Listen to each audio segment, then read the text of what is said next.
oração que salva uma família.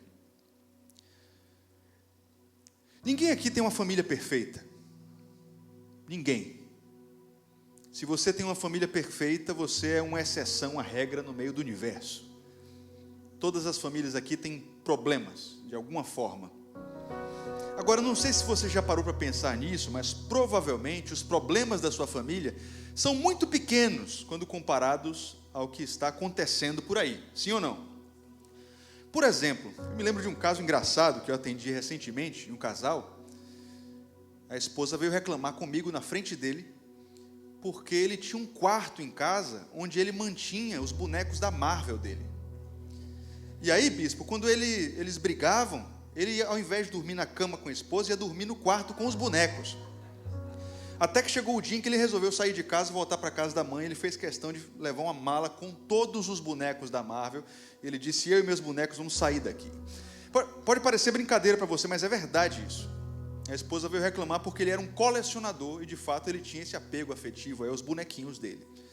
Esse é um caso engraçado, mas existem casos que não são tão engraçados assim. Como, por exemplo, o caso que chegou até mim, ninguém me contou, de um cara que traiu a esposa com a irmã dela. Um caso de adultério dentro da família, uma coisa muito tosca, assim, difícil até de expressar. O fato é que é assustador você olhar e ver a condição da maioria das famílias hoje em dia. E, infelizmente, temos que admitir que até mesmo dentro da igreja, não era para ser assim, mas até mesmo dentro da igreja é raro você encontrar um casamento de décadas que esteja bem, que esteja forte, que esteja saudável.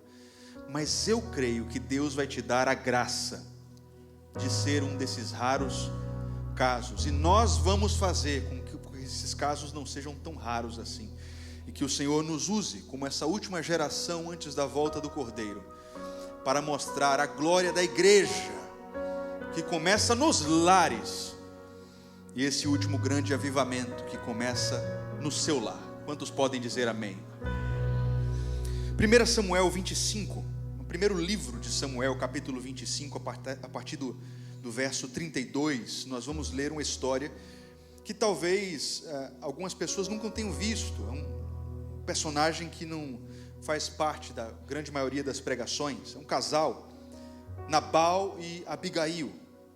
Vamos começar aqui do verso 32, já do final da história, depois a gente vai olhar para trás. Diz assim o texto: Davi disse a Abigail: bendito seja o nome do Senhor, o Deus de Israel, que hoje a enviou ao meu encontro.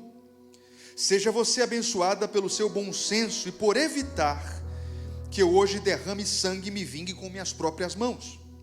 De outro modo, juro pelo nome do Senhor, o Deus de Israel, que evitou que eu fizesse esse mal, se você não tivesse vindo depressa encontrar-me, nenhum só do sexo masculino pertencente a Nabal teria sido deixado vivo ao romper do dia. Então Davi aceitou o que ela havia trazido e disse: vá para sua casa em paz.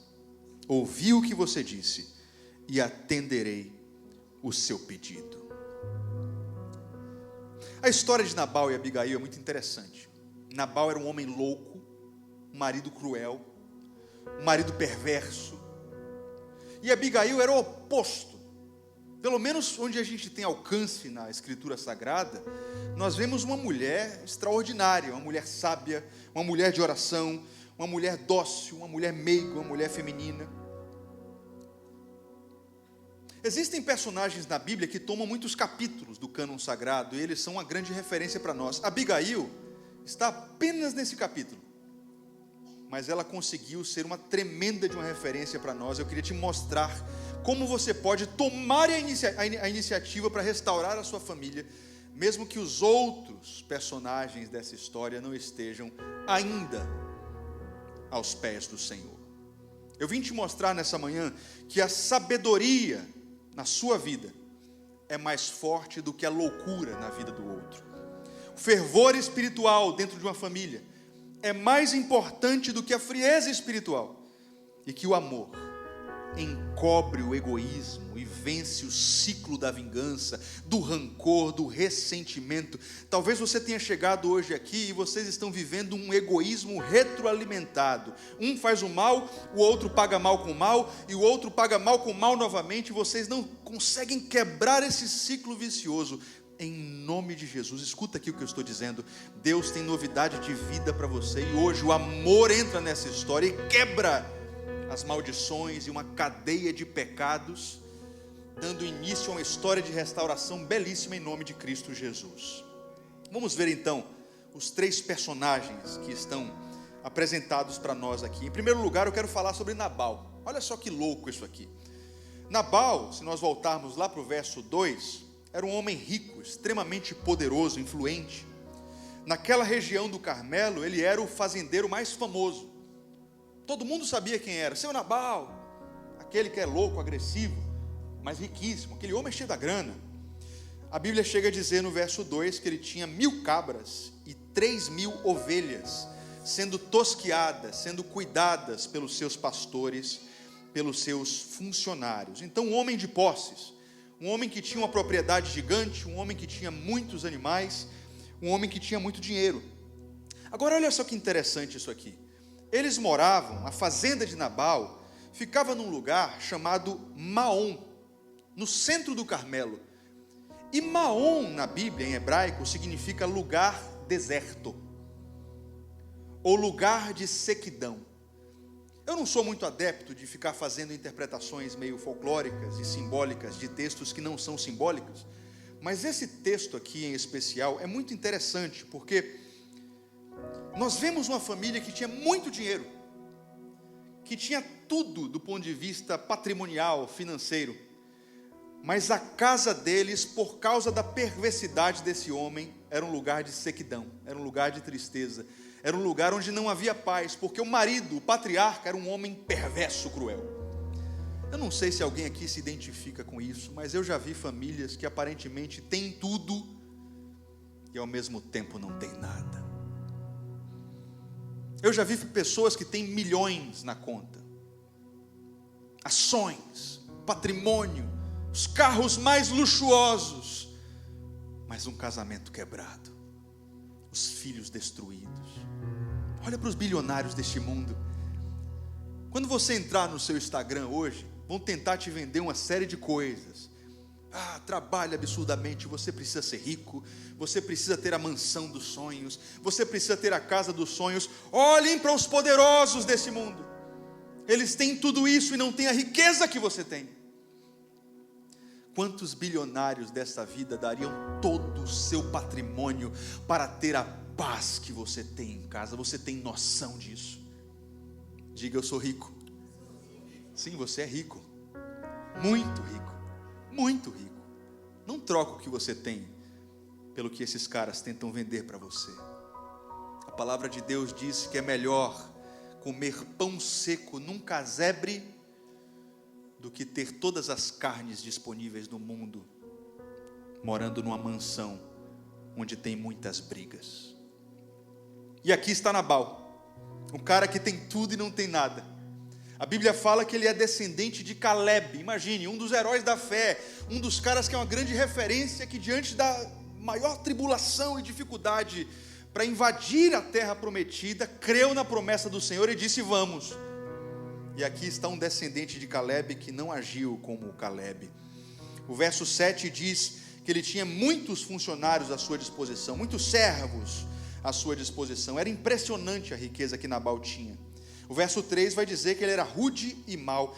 E olha só que símbolo engraçado também, porque o nome Nabal, o nome desse cara significava louco, tolo, insensato. O nome Nabal significa tolo, louco ou insensato, ou obstinado em fazer o mal. Esse é Nabal. Os servos chamavam ele de filho de Belial. E além disso, a Bíblia vai dizer que ele era viciado em álcool e extremamente egoísta e ingrato. Já pensou você ser casado com alguém assim, minha filha? É terrível. Abigail era uma mulher que era uma tremenda, uma discípula de Deus, uma mulher de fé, uma mulher de oração, uma mulher íntegra, mas por circunstâncias que não nos chegam ao conhecimento, ela casou com esse cara aqui. Mulheres, cuidado com o marido que vocês escolhem, viu? Solteiras, vocês escolheram bem? Vocês estão escolhendo bem? Vocês sabem escolher um bom marido? Vocês sabem o quanto isso é importante? Homens, vocês sabiam que escolher mal uma esposa pode destruir sua vida? Pode mudar sua vida para sempre de uma forma muito profunda? Sim, Deus é poderoso para restaurar um casamento, mas escuta aqui o que eu vou te dizer, depois de anos atendendo casais em crise. É muito mais fácil você construir um casamento da forma correta do que você voltar quando está tudo feito errado e reconstruir. Só quem fez tudo errado e está com um casamento em crise sabe o quanto é complexo você refazer, reconstruir, restaurar um casamento que iniciou sem princípios, iniciou sem base, iniciou sem fundamento. E vocês solteiros, têm a oportunidade de fazer certo desde o início. Isso começa da escolha. Isso começa na escolha. Mulheres, não escolham Nabal. A Bíblia revela que esse homem é um cara impulsivo. Ele é guiado por paixões. Solteiras, não casem com um pai de samambaia. Minha filha, não escolha um pai de pet. Não escolha um homem muito emocionado. Não escolha, não faça isso com você. Não escolha um homem muito sensível, porque esse tipo é guiado por impulsos. Ele não vai conseguir colocar a razão na hora que a emoção falar mais alto. É esse tipo que traz você no puerpério, que abandona a mulher grávida. Homens, cuidado com quem você está escolhendo. Pode ser bonitinha, pode ter muitas virtudes exteriores, mas o que adianta se não tem caráter? Quantos jovens cegos eu tenho visto por aí, escolhendo uma esposa por causa de foto nas mídias sociais? Meu filho, você está parecendo um cavalo correndo atrás de uma cenoura. Como é que você escolhe uma mulher que fica postando foto de biquíni? Que tipo de esposa ela vai ser? Como você casa com alguém que já mostrou o corpo para 3, 5, 10 pessoas, já teve experiências com tanta gente? Não que Deus não possa restaurar, mas os frutos revelam se a pessoa foi restaurada, se a pessoa foi transformada, se a pessoa foi redimida pelo Evangelho. Nós vemos aqui o clássico caso de uma mulher piedosa que está agora casada com um ímpio, guiado por impulsos. Agora vamos para o segundo personagem da história. Porque nós já vimos um cônjuge que está perdido, o casamento está em crise, a casa está muito mal por causa de um marido que não tem Deus no coração. O segundo personagem da história é o rei Davi. O rei Davi entra nessa história de uma forma muito interessante, e ele nessa história é um tipo, é uma figura de Cristo, entrando na história desse casal. Eu queria que você enxergasse o rei Davi entrando aqui como um símbolo da obra de Cristo na vida de uma família, especificamente na vida de Abigail. Veja, Saul tinha morrido. O texto revela que Saul tinha acabado de morrer, Samuel, o profeta Samuel, tinha acabado de morrer. O profeta que havia ungido Davi rei, havia falecido, e agora Saul tinha dito assim: olha, agora que o profeta Samuel morreu, eu vou correr atrás desse cara chamado Davi, e eu vou matá-lo, eu vou estraçalhá-lo, eu vou trucidar Davi. Quer dizer, Samuel, que é um esteio espiritual para Davi, está morto, está falecido, e agora o ódio, a ira de Saul se acendeu de uma forma fulminante, e Saul está correndo atrás de Davi como um perseguidor assassino, e querendo matá-lo de qualquer forma. E aí olha que interessante, Davi nesse período da vida dele é um chefe de um exército de 600 homens. Davi tem 600 homens sob o seu comando, e ele está na região do Carmelo, meio que escondido, e ele percebeu que havia uma fazenda muito grande ali, que era a fazenda de Nabal. Então Davi disse o seguinte: olha, eu vou aproveitar que eu estou escondido aqui no Carmelo, e eu vou usar minha tropa para proteger os pastores desse tal Nabal. E aí Nabal, apesar de ser um homem ingrato, ímpio e cheio de defeitos, ele foi abençoado de graça. Porque naquele tempo, olha só que interessante, os fazendeiros, era muito comum que os pastores, os tosqueadores, cuidassem do gado, dos animais, das ovelhas no campo e fossem assaltados por bandidos. Era muito comum que assaltantes, criminosos e bandidos fossem para as planícies para sequestrar e roubar as ovelhas, o gado, os bois, as jumentas de grandes fazendeiros. E Nabal, não merecendo, recebeu de graça a proteção de um exército de 600 homens. Davi disse: poxa, eu gostei dessa planície aqui. Eu vou ficar aqui com minha tropa, vou colocar os meus 600 homens, e a gente vai ficar protegendo essas ovelhas, esse gado, esses funcionários, e ao mesmo tempo a gente vai ficar meio que homiziado aqui, nessa região de Maom, no Carmelo. Então, ao mesmo tempo que era estratégico para Davi, Nabal se deu muito bem, porque agora ele tem a proteção do futuro rei, ninguém menos, ninguém mais do que o rei Davi, está na fazenda dele com o seu exército. Vamos levar isso agora do ponto de vista espiritual? Para pensar num marido que faz tudo errado, não merece, mas pela graça de Deus recebe o Senhor na sua propriedade. É assim ou não que Deus faz? É assim, irmãos. Eu não sei você, mas eu não merecia a graça de Deus. Quando ela me alcançou, eu estava morto. O que um morto pode fazer? Se dependesse de mim, a minha casa era só caos, só briga, só guerra, só coisa errada. Mas um dia, o rei Davi, o meu rei Davi, Jesus Cristo, disse: eu gostei dessa fazenda, dessa casa aqui, desse marido chamado Rafael. Eu vou acampar com o meu exército aqui, mesmo sem ele merecer.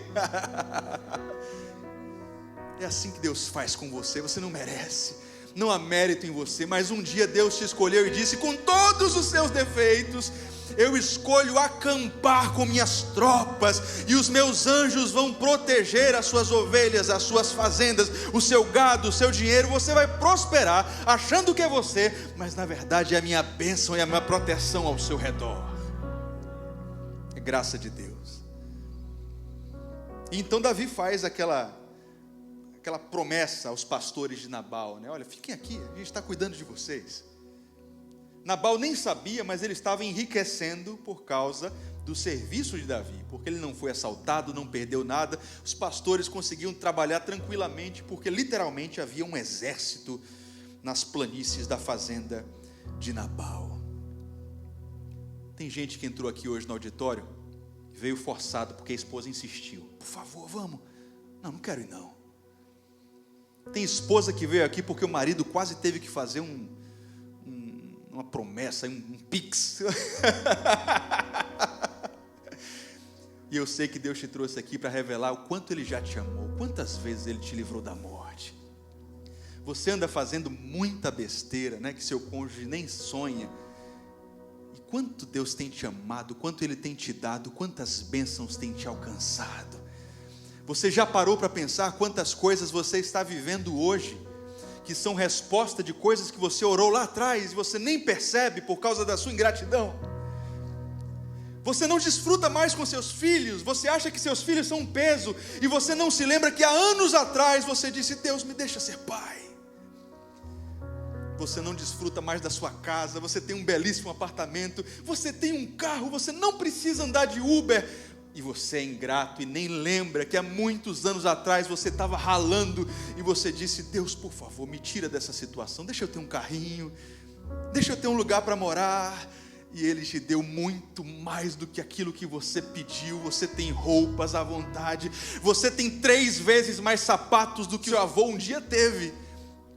Você já teve na sua vida mais ternos do que seu pai e seu avô juntos. Você tem muito mais conforto do que qualquer imperador do século XVI, século XVII. Ninguém tinha antibiótico, corticoide, geladeira.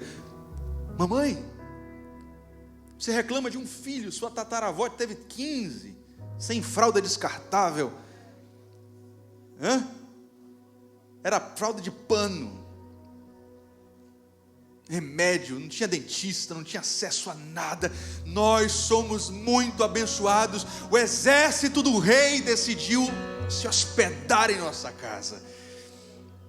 E olha só que interessante, Davi estava protegendo as coisas de Nabal, e Davi se lembrou da riqueza de Nabal e resolveu pedir um pequeno favor. Preste atenção, porque agora a história vai ficar meio esquisita, viu? O capítulo 25, verso 7, diz que Davi falou o seguinte: eu sei que você, Nabal, está tosqueando as suas ovelhas. Isso foi uma mensagem de Davi, né? Quando os seus pastores estavam conosco, nós não os maltratamos, nós os protegemos. E durante todo o tempo em que estiveram aqui em Carmelo, não se perdeu nada que fosse seu. Pergunte a eles, Nabal, e eles lhe dirão. Por isso, seja favorável, pois estamos vindo de uma época de festa. Por favor, dá a nós, teus servos, e ao teu filho Davi, aquilo que puderes. Então olha só que loucura. Durante muito tempo, Davi protegeu de graça a propriedade de Nabal. E agora Davi falou o seguinte: olha só, Nabal, Samuel morreu, Saul está vindo atrás de mim e eu estou numa situação de aperto. Meus mantimentos estão acabando e eu estou precisando de ajuda. Eu estou mandando mensageiros aí para que você me dê aquilo que você puder, aquilo que tiver à mão. Em outras traduções fala exatamente isso. Aquilo que estiver à sua mão, aquilo que você puder me ofertar. Um pouquinho de pão, um pouquinho de água, um pouquinho de vinho. Eu não estou exigindo nada, apesar de que eu poderia, porque eu estou te servindo aqui de proteção. Mas aquilo que você puder ofertar, pouca coisa, faça isso por mim, Nabal. E então aquele homem ímpio, perverso, aquele marido mau, manda uma mensagem de volta para Davi, dizendo o seguinte, 1 Samuel 25:10. Nabal então respondeu aos servos de Davi: quem é Davi? E quem é esse tal filho de Jessé? Hoje em dia muitos servos estão fugindo de seus senhores. Por que deveria eu pegar o meu pão e a minha água e a minha carne e a carne do meu gado, que eu mesmo abati para os meus tosqueadores, e dá-los a homens que vêm não se sabe de onde? Olha quantas vezes a palavra meu, esse cara repetiu numa única frase. Ele era possessivo. É o típico ser humano que acha que é dono do próprio nariz. É o típico ser humano que acha que não precisa de Deus, ou que Deus nem existe. A resposta de Nabal foi mais ou menos assim: olha, esse cara está fugindo de Saul, e hoje em dia eu sei que muitos escravos têm fugido dos seus senhores. Quem me garante que ele não é um fugitivo qualquer? E por que eu vou pegar o meu dinheiro, o meu gado, a minha água, o meu pão, a minha carne e ajudar esse sujeito? Davi, se vire. Você conhece alguém que trata Deus assim? Deus abençoa, Deus livra, Deus dá comida, Deus dá proteção, Deus dá mantimento, Deus livra da morte. Eu conheço pessoas que Deus curou de enfermidades gravíssimas e depois abandonam a fé. Eu não preciso de Deus, foi a minha própria competência, foi o meu dinheiro que me livrou, foi o suor do meu rosto. Você não sabe de nada.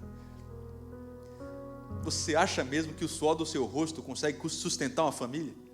No Brasil? A palavra de Deus diz para você trabalhar. A palavra de Deus diz para você acordar cedo, arregaçar as mangas, ser diligente, não ser preguiçoso. Mas lembre-se que nada que você possui é por mérito seu, é pela graça do Senhor. Alguém aqui respira? Graça de Deus. Alguém aqui tem saúde? Graça de Deus. Alguém aqui tem dinheiro? Graça de Deus. Alguém aqui tem família? Mas não é perfeita, é limitada. É graça de Deus na sua vida, reconheça. Mas quando Davi disse: Nabal, você pode me servir um pouquinho? Você pode me dar um pouquinho de pão? Imagine, irmãos, o cara estava literalmente com 600 homens fazendo a proteção da propriedade do cara, e pede um pouco de pão e não encontra nada das mãos de Nabal. Nabal, arrependa-se do seu pecado. Você tem feito muito pouco para Jesus. Essa mensagem deve alcançar os corações de todos os maridos e de todas as esposas aqui nessa manhã, de todos os jovens aqui nessa manhã. Vocês reclamam demais, eu reclamo demais. O Senhor tem feito muito mais do que o que merecemos. Minha mãe sempre fala isso, né? Bispo, como é que você está? melhor do que mereça. É verdade, isso é completamente bíblico. Você sempre está muito melhor do que você merece. Sempre. Sempre. O rei Davi ficou sabendo da mensagem de Nabal. E aí, aspas, o bicho pegou. Porque a graça de Deus te alcança. Ouça aqui, Deus é paciente com você. Deus já foi paciente, inclusive, com traições de alguns de vocês. Alguns de vocês já cometeram pecados terríveis no casamento, e Deus tem sido benigno. Grande é a sua misericórdia, e se renova a cada manhã. Deus é extremamente paciente conosco, mas existe um dia que a paciência do Senhor acaba. Existe um dia em que a misericórdia do Senhor tem um limite, e a justiça do Senhor te alcança. Davi ficou sabendo, e a palavra de Deus diz que Davi ficou extremamente furioso, e pensou: como pode? Durante tanto tempo meu exército tem protegido a propriedade desse cara, e ele foi ingrato comigo e não me dá um pão para comer, um cantil de água para o meu exército beber. Irmãos, imaginem 600 guerreiros com fome. Você não está entendendo? Eu não estou falando de 600 homens guerreiros. Eu estou falando de 600 homens guerreiros com fome. Isso é muito importante.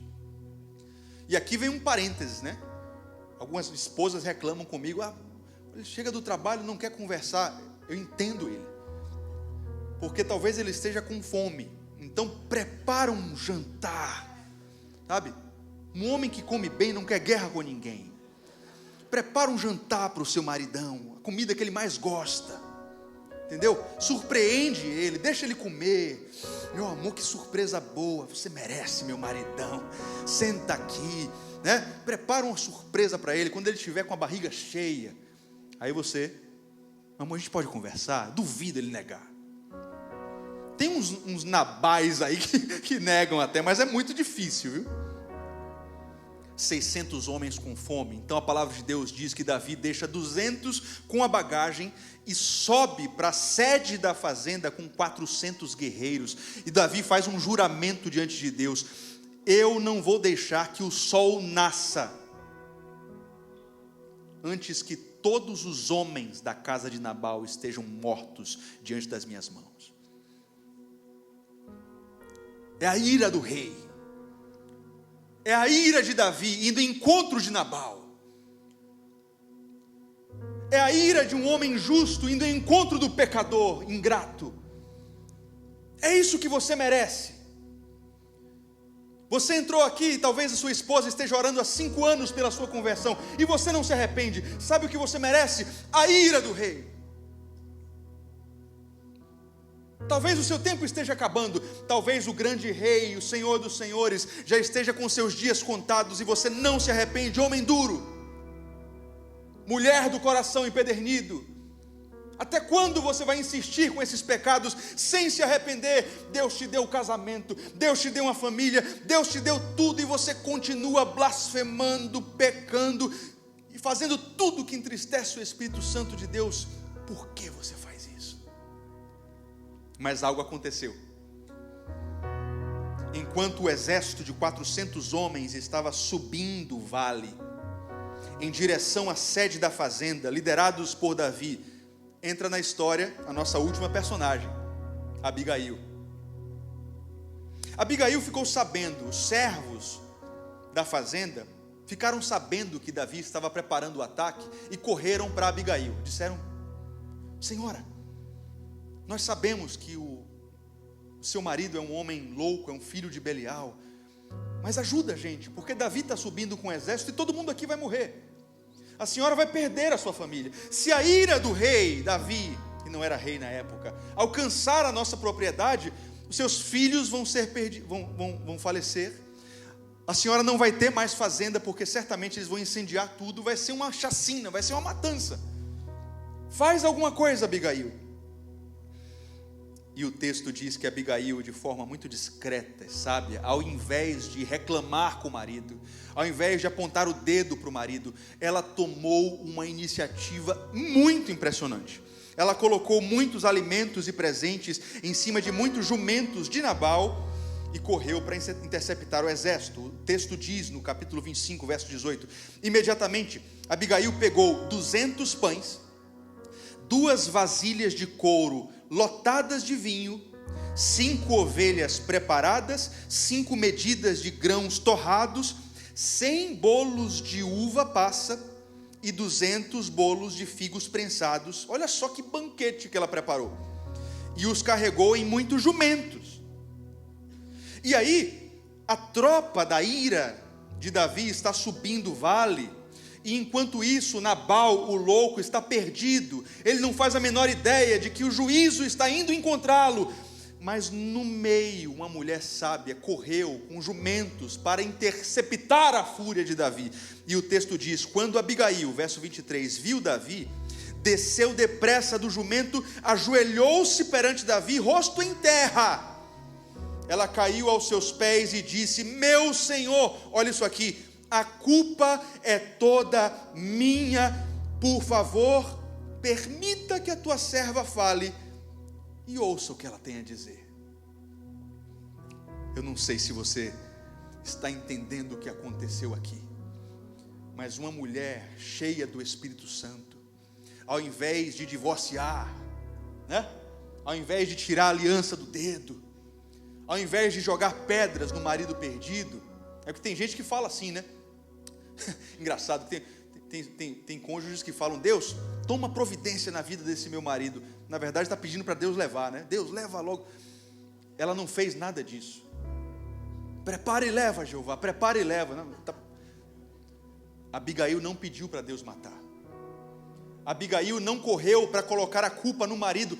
Isso aqui é muito incompreensível para o homem carnal, para a mulher carnal, porque ela, imagina uma mulher naquela época, com toda a situação social que uma mulher enfrentava perante homens, ela está na frente de um exército de 400 guerreiros, com fome, e Davi na frente. Ela desce do jumento, se ajoelha e diz: a culpa é minha. Meu Senhor, deixa eu falar. Meu Senhor, o Senhor pode me ouvir. A chance dessa mulher ter morrido era extremamente grande, muito grande. Ela fez uma loucura. Ela está fazendo uma confissão de culpa diante de um exército irado.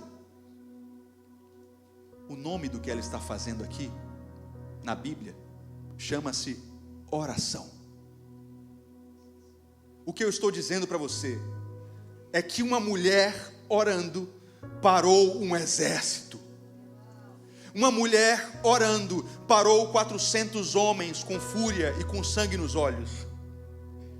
Uma mulher de oração é muito mais do que uma mulher bonita. Uma mulher de oração é muito mais importante do que uma mulher com status profissional.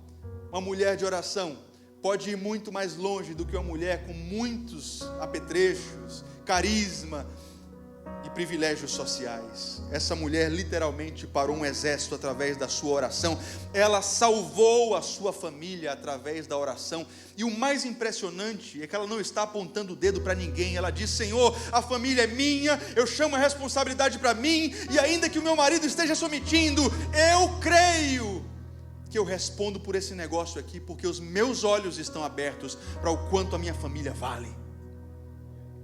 Aqui existe um grande ensinamento. Se hoje nós estamos aqui na presença de Deus para orar pela sua casa, que tal se você parasse de apontar o dedo para o seu marido, para a sua esposa, ou para seu pai, ou para sua mãe, e dissesse: Senhor, eu conheço os meus pecados, eu estou aqui para responder pela minha culpa, eu estou aqui para me responsabilizar pelo que me cabe diante de Ti. Há anos eu tenho essa experiência de reunir casais no gabinete. É engraçado, os bispos sabem muito bem, sempre no primeiro encontro de um casal, para um gabinete pastoral é a mesma coisa. Pode falar, qual é o problema? Ele isso, ele aquilo, a culpa é dele, ele está fazendo dessa forma, ele não deveria fazer dessa forma. E você, meu filho, qual é o problema do seu casamento? Ela isso, ela é a culpada, ela deveria, ela não deveria.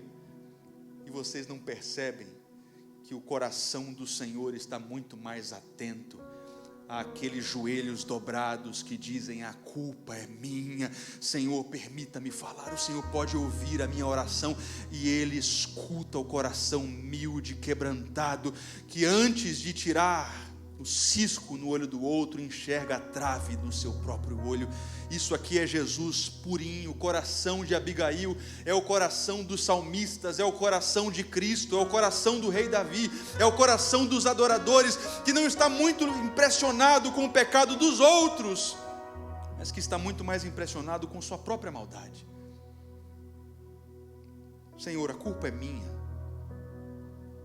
me mate, mas não mate minha família. Esse coração de Abigail é o coração de uma intercessora. Eu não sei se vocês já viram essa passagem na Bíblia, quando Moisés faz algo que é muito difícil de entender. Ele fala: Senhor, eu sei que o Senhor está irritado com este povo, mas não corta o nome deles do livro da vida, corte o meu. Quem lembra dessa passagem? Aí você vai lá para o Novo Testamento, o apóstolo Paulo faz exatamente a mesma coisa. Eu prefiro perder a salvação do que ver vocês perdendo a salvação. É o coração de um intercessor, é um coração alinhado com o coração de Cristo, é o coração de uma mãe que diz: Senhor, o meu filho está perdido, mas acaba comigo, Senhor, e salva ele. Você já viu um pai que diante de um filho doente é capaz de orar dizendo: Senhor, passa a doença para mim e cura meu filho? Esse é um coração paterno, esse é um coração materno. Esse é o coração de uma família que se importa com a salvação do outro. Irmãos, por favor, escutem o final do meu sermão. Eu quero te ensinar isso. A sua família é uma plataforma de salvação. Deus te colocou lá porque Ele quer sua ajuda para levar todo mundo para o céu. Um dia um carcereiro estava desesperado. Ele estava pensando em tirar a própria vida. Naquele momento ele não lembrava que tinha uma esposa, ele tinha filhos. Ele estava preocupado com os seus problemas, estava desistindo da vida. Paulo disse: não te faças nenhum mal. E o carcereiro então pergunta: senhores, o que é que eu faço para herdar a vida eterna? E Paulo, com toda a sabedoria do Espírito, responde: creia no Senhor Jesus, e serão salvos tu e os da sua casa. Deus não quer salvar somente você. A sua salvação é só o começo, é só uma fagulha do avivamento. Ele vai pegar a sua iniciativa, os seus joelhos dobrados, aquilo que você tem para salvar toda a sua casa. Talvez você diga assim: Senhor, é tão pouco que eu tenho, são somente 5 pães e 2 peixinhos, eu tenho muito pouco. Ele é especialista em alimentar uma multidão com o pouquinho que você tem na mão. Não se desespere. Abigail se ajoelhou e ela pediu para Davi escutá-la. E você sabe qual foi a resposta do rei para ela?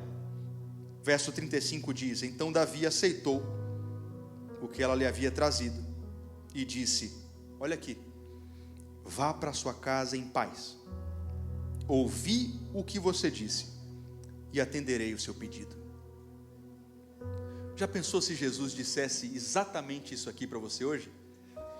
Eu não sei pelo que você está orando hoje, mas imagina Jesus falando isso para você: vá para a sua casa em paz, eu ouvi o que você disse e eu atenderei o seu pedido. Quantos queriam ouvir isso do Senhor nessa manhã? Deixa eu te falar uma coisa meio triste. Se você estudar depois a história de Nabal, você vai ver que ele não se arrependeu. Ele teve um ataque do coração e morreu sem arrependimento. Essa não precisa ser a nossa história. Eu já vi muitos casos onde famílias, casamentos, cônjuges foram salvos por causa de iniciativas como a de Abigail. O que você pode fazer, você faz. Aquilo que está sob o seu controle, você faz. Aquilo que você não pode controlar, você simplesmente descansa e deixa Deus trabalhar. Rafa, se o meu casamento não for restaurado, a única coisa importante para você nessa manhã é: o que eu posso fazer? Que é exatamente aquilo que Deus quer que eu faça nessa manhã.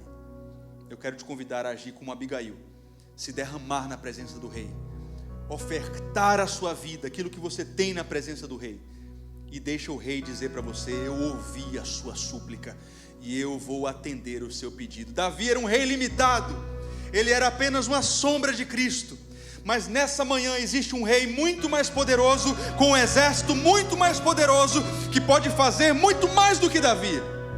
Até porque Davi não podia mudar o coração de Nabal, e o seu rei Davi pode mudar o coração de toda a sua família, e eu creio que ele é poderoso para fazê-lo. Você pode dar um aplauso ao Senhor Jesus?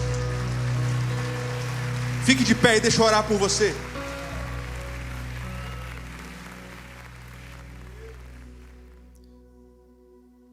Eu